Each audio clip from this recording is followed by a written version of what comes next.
Continuamos hoy estudiando el capítulo 18 del primer libro de Reyes. Y en nuestro programa anterior llegamos a lo que creemos es quizá uno de los cuadros más dramáticos en toda la Escritura. Y es el desarrollo del desafío que hizo Elías a los 450 profetas de Baal. Y estos profetas produjeron una verdadera función teatral allá en la cima del Monte Carmelo. Mientras tanto, Elías simplemente se sentó allí observándolo todo con mucho sarcasmo y cinismo. Ellos invocan el nombre de Baal, pero nada ocurre. Andan saltando cerca del altar, lo cual no ayuda en nada. Se ponen frenéticos y ponen de manifiesto mucha emoción. Sus acciones llegan a ser casi histéricas. Por último, empiezan a cortarse y la sangre manó a borbotones. Creían que esto sí incitaría a Baal para que actuara. Mientras tanto, el viejo Elías les decía, bueno, quizás ha salido de vacaciones vuestro Dios y tendréis que esperar hasta que vuelva. O quizá está tomando una siesta y tendréis que gritar aún más para despertarlo. Elías, pues, se gozaba mucho durante esta función. Y todo este tiempo el pueblo de Israel estaba observando. El Monte Carmelo domina la bahía de Haifa y el azul mar Mediterráneo. Es una cordillera extensa. Al oriente queda Megido, Armagedón y el valle de Esdraelón. En este lugar dramático, la figura sola y majestuosa de Elías se paró, separado de todos. Creemos que se sintió aburrido después de observar por unos pocos minutos la función de estos profetas de Baal. Luego, una sonrisa irónica brotó en su cara y habló. Se puede oír en su voz el ácido sarcasmo. Empleó el espadín de la irrisión, se mofó de los profetas. Por último, con un desdén seco les hizo señales de que se pusieran a un lado. Leamos los versículos 29 y 30 de este capítulo 18 del primer libro de los Reyes. Pasó el mediodía, y ellos siguieron gritando frenéticamente hasta la hora de ofrecerse el sacrificio. Pero no hubo ninguna voz, ni quien respondiese ni escuchase. Entonces dijo Elías a todo el pueblo, acercaos a mí. Y todo el pueblo se le acercó, y él arregló el altar de Jehová que estaba arruinado. Elías tendrá que depender de Dios. Habían roto el altar del Señor, y Elías pasó cierto tiempo reparándolo. Y eso, amigo oyente, fue una acción muy dramática. ¿Qué es lo que ha causado la división en nuestros países hoy en día? Reconocemos que hay muchas explicaciones que se ofrece, pero un alejamiento de Dios es lo que en verdad ha dividido a nuestras naciones. Hubo un tiempo cuando había unidad hasta cierto punto, y había cierta unidad en cuanto al hecho de que hay un Dios vivo y que somos responsables ante Él. ¿Quiénes dividieron nuestros países? Pues aquellos que empezaron a despedazar la palabra de Dios. Eso es lo que causó la división y la hipocresía que tenemos hoy en día. La multitud está diciendo, vamos a unirnos. Pero, ¿a unirnos sobre qué, amigo oyente? No puede unirse uno sobre la nada. Es como la historia que se cuenta en cuanto a un indígena que iba caminando por la selva en África cuando se encontró con un elefante. El elefante le dijo, ¿a dónde vas? El indígena le respondió, pues no voy a ninguna parte. El elefante le dijo, bueno, yo tampoco voy a ninguna parte. Entonces, vámonos juntos. Esa es la única manera, amigo oyente, en que uno se puede unir con la multitud hoy en día. Tendrán que ponerse de acuerdo en cuanto a nada. Si usted hace eso, entonces sí se puede unir. El altar, pues, fue un lugar de verdadera unidad. Y Elías lo reparó. Sigamos leyendo ahora los versículos 31 al 33 de este capítulo 18 del primer libro de los Reyes. Y tomando Elías 12 piedras, conforme al número de las tribus de los hijos de Jacob, al cual había sido dada palabra de Jehová, diciendo, Israel será tu nombre, edificó con las piedras un altar en el nombre de Jehová. Después hizo una zanja alrededor del altar, en que cupieran 2 medidas de grano. Preparó luego la leña y cortó el buey en pedazos y lo puso sobre la leña. Ahora fíjese usted que Israel era una nación. No era Israel y Judá, ni Samaria y Jerusalén. Debe haber unidad, amigo oyente. Por tanto, Elías edificó un altar en el nombre del Señor. Luego hizo una zanja alrededor del altar, preparó la leña y cortó en pedazos al buey. Por último, mandó que llevaran 4 tinajas de agua y que la echaran sobre el sacrificio y sobre la leña. Ahora es verdad que el abastecimiento de agua quedaba bastante lejos. Y quizá usted se pregunte, ¿cuánto tiempo se habría gastado en traer esas 4 tinajas de agua monte arriba? Era una ruta larga, pero Elías no tenía prisa. Y dijo aquí en los versículos 34 al 36, y dijo, llenad 4 cántaros de agua, y derramadla sobre el holocausto y sobre la leña. Y dijo, hacedlo otra vez. Y otra vez lo hicieron. Dijo aún, hacedlo la tercera vez. Y lo hicieron la tercera vez, de manera que el agua corría alrededor del altar, y también se había llenado de agua la zanja. Cuando llegó la hora de ofrecer el holocausto, se acercó el profeta Elías y dijo, Jehová, Dios de Abraham, de Isaac y de Israel, sea hoy manifiesto que tú eres Dios en Israel, y que yo soy tu siervo, y que por mandato tuyo he hecho todas estas cosas. Quizás si hubiéramos podido haber visto a Elías ese día, él había tenido una sonrisa torcida en la cara. ¿Y sabe por qué se sonreiría? ¿Por qué echó agua sobre ese altar? Solo Dios puede hacer lo imposible, amigo oyente. Un poco de agua no impediría que el fuego descendiera, y por tanto no le importó echar agua sobre todo. Podría haber seguido echándole agua durante las próximas 24 horas, y aún así el fuego todavía habría descendido. Elías está aprendiendo a depender de Dios. Ya hemos visto eso. Recuerde que se paró junto a ese arroyo pequeño y lo vio secarse. Él sabía que él no era nada, sino una fuente por la cual el agua podría correr. También miraba a esa tinaja vacía de harina y cantaba la doxología. Dios alimentó a Elías, a la viuda y a su hijo de aquella tinaja vacía durante todo el período de la sequía. Luego, una vez más, Elías se dio cuenta que era un cuerpo muerto. Aprendió que si algo tendría que lograrse, Dios tendría que hacerlo. Simplemente se paró ese día sobre el monte Carmelo con una sonrisa torcida en la cara, como hemos dicho. Creemos que Elías era humorístico. Creemos que Elías dijo en voz baja, Señor, si tú no lo haces, no se hará. Y amigo oyente, esperamos que reconozcamos el hecho de que si Dios no lo hace, no se hará. ¿Entendió usted la oración de Elías? Esta es una de las grandes oraciones de la Escritura. Él dijo, Jehová, Dios de Abraham, de Isaac y de Israel.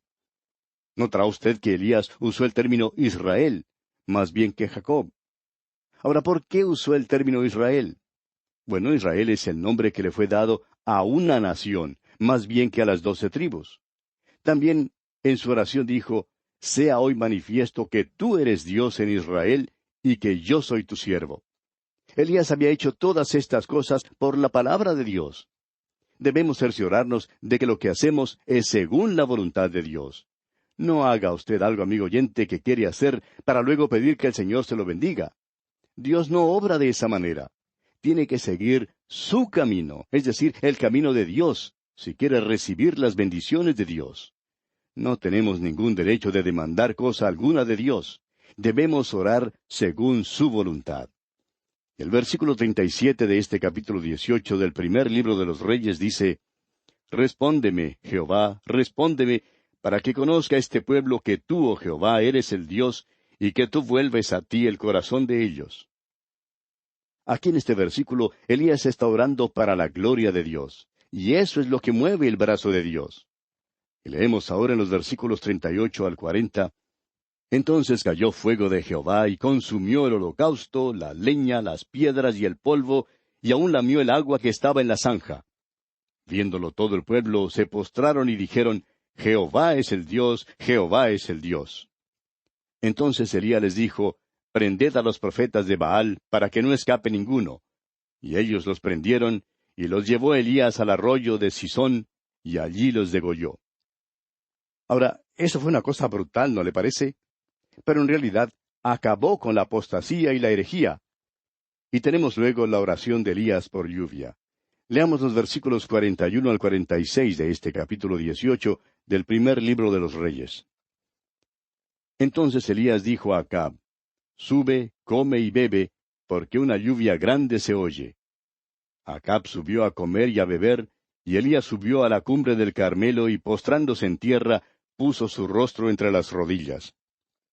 Y dijo a su criado, Sube ahora, y mira hacia el mar. Y él subió, y miró, y dijo, No hay nada. Y él le volvió a decir, Vuelve 7 veces. A la séptima vez dijo, yo veo una pequeña nube como la palma de la mano de un hombre que sube del mar. Y él dijo, ve y di a Acab, unce tu carro y desciende, para que la lluvia no te ataje. Y aconteció, estando en esto, que los cielos se oscurecieron con nubes y viento, y hubo una gran lluvia. Y subiendo Acab, vino a Jezreel. Y la mano de Jehová estuvo sobre Elías, el cual ciñó sus lomos y corrió delante de Acab hasta llegar a Jezreel. Cuando el pueblo se volvió a Dios, la lluvia y las bendiciones descendieron. Ahora Elías era un gran hombre. Para que el pueblo se diera cuenta que la sequía no había sido simplemente algún accidente de la naturaleza, sino una medida disciplinaria, la sequía terminó de la misma manera en que había comenzado, por medio del mandato del hombre de Dios, Elías. Él dijo que la lluvia venía.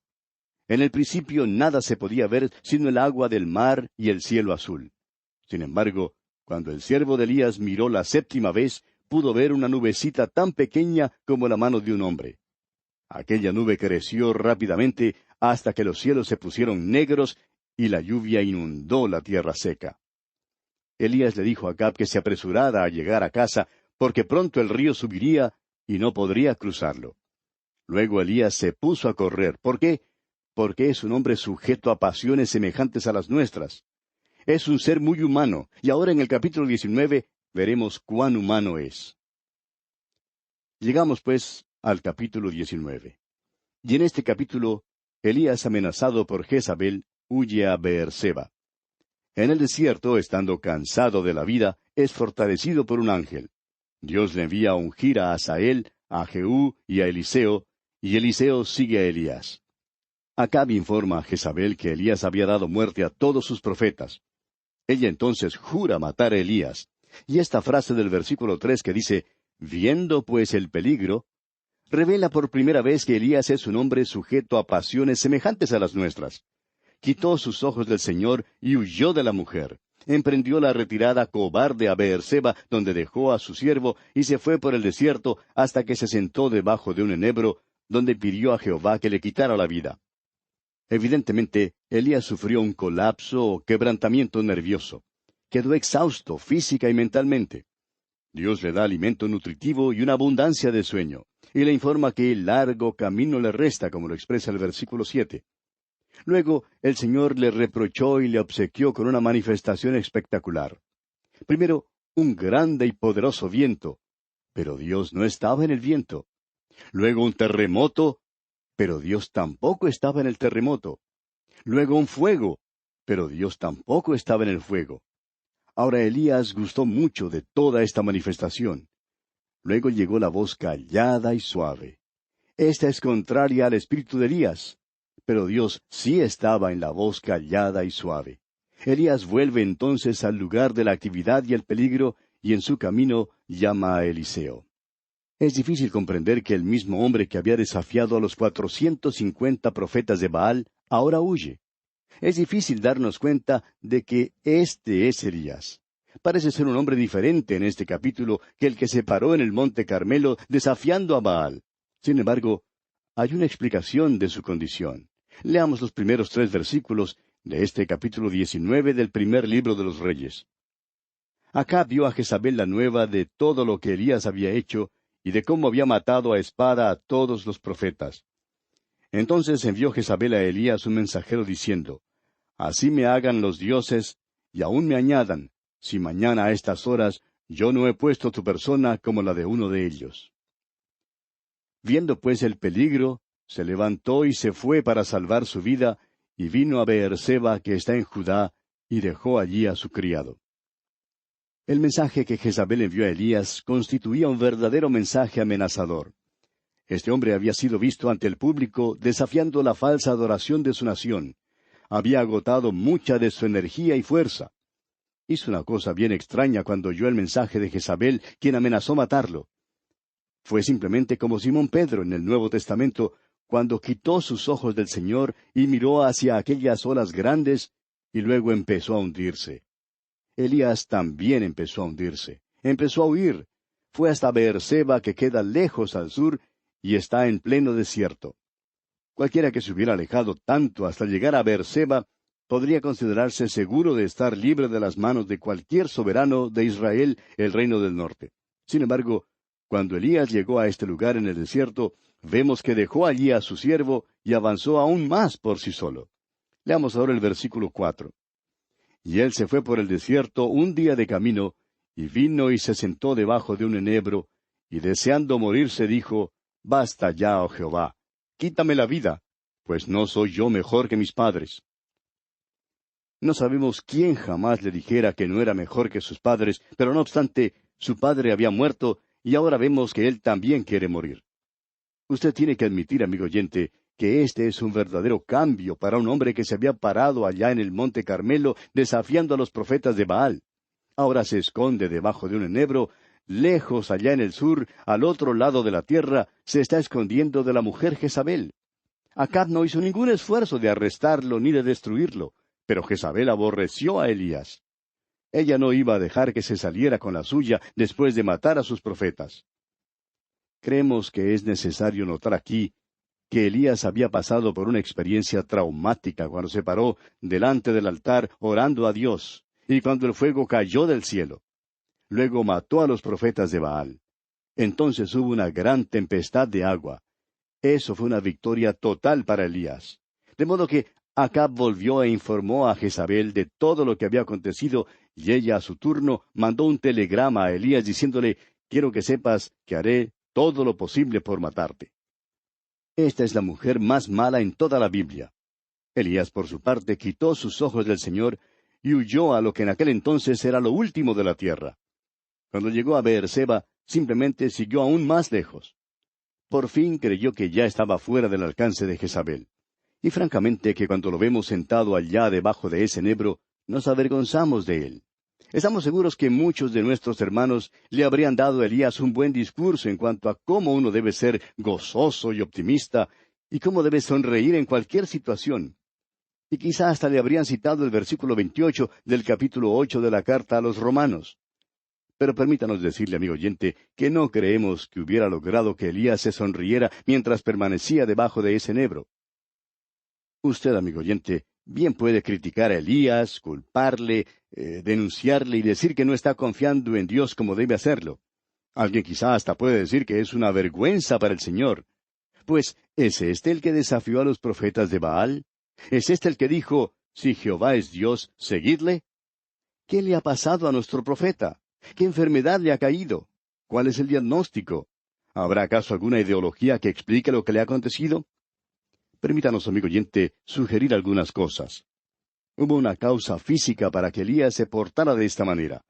Había trabajado demasiado, estaba agotado, se había preocupado demasiado, estaba físicamente rendido. Creemos que bien pudo haberse muerto después de esa experiencia en el Monte Carmelo. Estaba rendido después de esa ardua tarea de declararse a favor de Dios en medio de tal oposición. Hay quienes hablan del pecado del ministerio y creen que tiene relación con el dinero. Pero, amigo oyente, no creemos que sea ese el caso. Lamentablemente, sí hay predicadores que se involucran en un fraude religioso, pero el dinero no constituye el problema principal del predicador ordinario. En la ceremonia de ordenación de un pastor, el predicador invitado habló de los 3 pecados del ministerio, que son el orgullo, el ser aburrido y la pereza. Estamos seguros que algunos nunca van a encontrarse debajo de un enebro. ¿Y saben por qué? Porque son demasiado perezosos. Aunque había 7,000 creyentes que no se habían arrodillado ante Baal, tampoco estaban debajo del enebro. Se estaban escondiendo en cuevas por allá en los montes. Nunca habrían podido aguantar lo alto del monte Carmelo y tampoco vieron el fuego que cayó del cielo. Elías estuvo solo. Estamos seguros que algún hermano querido le dijo al oído, «Estás trabajando demasiado, Elías. Descansa un poco». Elías nunca habría huido de Jezabel si no hubiera estado exhausto. Creemos que hoy en día necesitamos hombres que estén dispuestos a trabajar para Dios. Oímos hablar mucho en cuanto a los hermanos que son dedicados, pero que en algunos casos son tan perezosos y descuidados en la obra del Señor como no se ha visto otros. Hay también el elemento o el factor psicológico que se involucra en esta situación. Estos son los tiempos de la hipertensión, la frustración, la esterilidad, la frigidez, la debilitación nerviosa, el desengaño, el desánimo, la tristeza, el abandono, el agotamiento y el colapso.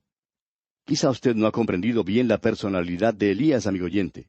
Era fuerte, era hombre de mucho ánimo, tenía un aspecto áspero, pero en su interior era muy sensible.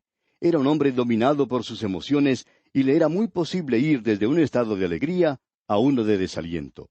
Poseía las sensibilidades más finas. Gustaba de lo artístico y de lo estético. Su naturaleza era emocional e hizo cosas que eran emotivas. Quizás sufrió, como dicen los psicólogos, de una psicosis maníaco-depresiva. Una mujer probablemente es la más delicada de todas las criaturas de Dios, y en el carácter de una mujer generalmente prepondera lo emocional. Tiene una sensibilidad más delicada que la del hombre. Y creemos que Elías tenía esa clase de naturaleza. Ahora, ¿ha notado usted alguna vez que Dios puso pieles de tejones sobre la hermosura, la riqueza y el artificio del tabernáculo? Una piel de tejones era el exterior de algo maravilloso y hermoso. Pues bien, así era el exterior de Elías. Ahora le pidió a Dios que le quitara la vida. Estaba en condiciones deplorables. Y vamos a detenernos aquí por hoy, amigo oyente, porque nuestro tiempo ha tocado ya a su fin. Continuaremos, Dios mediante, en nuestro próximo programa. Le invitamos, pues, a sintonizarnos. Será hasta entonces que el Señor derrame sobre usted sus ricas bendiciones.